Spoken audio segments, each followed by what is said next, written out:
ജീവിതത്തിൽ ചിലർ മാത്രം ഭാവിയെക്കുറിച്ച് ചിന്തിക്കുന്നില്ല. അതുതന്നെ മാറ്റാൻ ശ്രമിക്കുന്നു. അത്തരത്തിലുള്ള ഒരാളാണ് ഈലോൺ മസ്ക്. സൗത്ത് ആഫ്രിക്കയിൽ ജനിച്ച ഒരു സാധാരണ ബാലൻ. സ്കൂളിലായിരുന്ന കുട്ടി.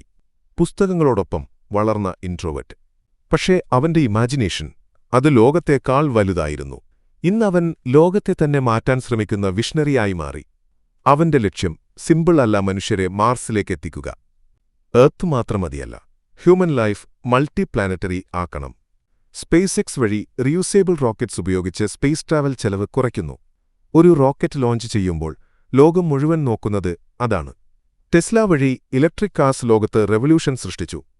പെട്രോൾ ഡീസലില്ലാത്ത ഫ്യൂച്ചർ ഇന്ന് ഫാന്റസിയല്ല, റിയാലിറ്റിയാണ്. ന്യൂറലിങ്ക് മനുഷ്യന്റെ ബ്രെയിനും കമ്പ്യൂട്ടറിനുമിടയിൽ ഡയറക്റ്റ് കണക്ഷൻ ഉണ്ടാക്കാൻ ശ്രമിക്കുന്നു. നാളെ നമ്മൾ ചിന്തിക്കുന്നത് തന്നെ ടെക്നോളജിയായി മാറും. ഒരു സമയം അവന്റെ കയ്യിലുണ്ടായിരുന്ന ലാസ്റ്റ് മണി പോലും റിസ്ക് എടുത്തു. എന്നാലും അവൻ ഒരിക്കലും നിർത്തിയില്ല. കാരണം അവന്റെ വിശ്വാസം, failure is an option but giving up is not. ഇന്ന് ഇലോൺ മസ്ക് ഒരു ബിസിനസ്മാൻ മാത്രമല്ല, ഒരു future builder, risk taker, game changer. നമ്മൾ പഠിക്കേണ്ട ലെസൺ സേഫായി ജീവിക്കാൻ അല്ല, റിസ്ക് എടുക്കാൻ പഠിക്കൂ.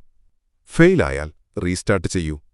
കാരണം ഇന്നത്തെ ചെറിയ ശ്രമങ്ങൾ നാളത്തെ വലിയ വിജയങ്ങളുടെ ഫൗണ്ടേഷനാണ്.